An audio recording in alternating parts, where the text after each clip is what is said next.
Praise the Lord. பிரியமானவர்களே, ஆண்டவராகிய இயேசுவின் நாமத்தில் உங்கள் யாவருக்கும் என் அன்பின் வாழ்த்துக்களை தெரிவித்துக் கொள்கிறேன்.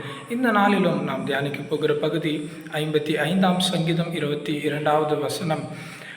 கர்த்தர் மேல் உன் பாரத்தை வைத்துவிடு, அவர் உன்னை ஆதரிப்பார், நீதிமானை அவர் தள்ளாட விட்டார். இந்த வார்த்தையை நாம் பார்க்கிற பொழுது ஆண்டவர் மேலே நம்மளுடைய பாரத்தை வைக்கும் பொழுது அவர் நம்மை ஆதரிக்கிற தெய்வமாக இருக்கிறார்.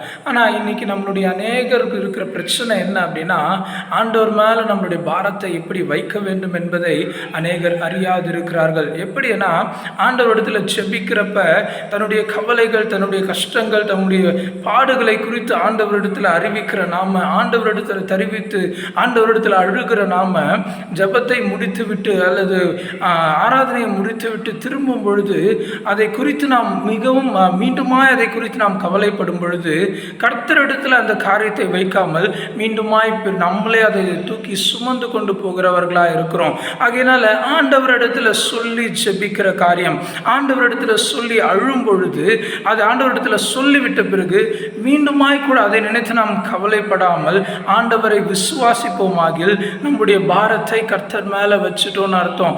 எப்போ ஜெபிச்சுட்டு ஆண்டவரிடத்தில் ஆண்டவரே இதை நீங்கள் பார்த்துக்கோங்கன்னு சொல்லிட்டு ஆண்டவர் மேலே விசுவாசம் வைக்கிறோமோ நம்மளுடைய பாரம் கர்த்தர் மேலே இருக்கிறதா அர்த்தம். ஆனால் நம்ம ஜெபிச்சு முடிச்சுட்டு மீண்டுமாய் ஜெபத்தை விட்டு நாம் வெளியே வரும் பொழுது அந்த பாரத்தை குறித்து, அந்த கவலைகளை குறித்து அதை நினைத்து நாம் கவலைப்படும் பொழுது அந்த பாரத்தை மீண்டுமாய் நாமளே சுமக்கிறதா அர்த்தம். ஆகையினால இதற்கு பிறகாய், இதற்கு அப்புறமா நம்ம ஒரு காரியத்தை கர்த்தரிடத்தில் சொல்லி ஜெபிக்கிறப்ப, ஒரு கஷ்டத்தை கர்த்தரிடத்தில் சொல்லி ஜெபிக்கிறப்ப, சொல்லி ஆண்டவரிடத்தில் விண்ணப்பிக்கும் பொழுது கர்த்தர் நிச்சயமா இதை செய்து முடிப்பார் என்று சொல்லி அவரை விசுவாசித்து அவரிடத்தில் அந்த பாரத்தை வைக்கும் பொழுது அவர் நம்மை ஆதரிக்கிற தெய்வமாய் இருக்கிறார். அவர் நீதிமானை ஒருபோதும் தள்ளாட விட்டார். அவர் நம்மை தள்ளுகிற தேவன் அல்ல, நம்மை தாங்குகிற தேவன். ஆகையினால எந்த காரியத்தை குறித்து எந்த பாரத்தை நீங்க சுமந்து கொண்டிருக்கிறீங்களோ இன்றைக்கு ஆண்டவரிடத்தில் சொல்லி அந்த பாரத்தை சொல்லி, ஆண்டவரே இந்த காரியம் என்னை நொறுக்குகிறது, இந்த காரியம் என்னை கவலைப்பட வைக்கிறது,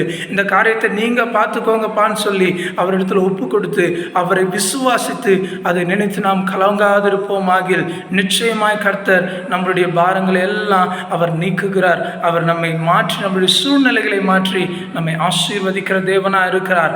ஆமென். Have a blessed day. God bless you.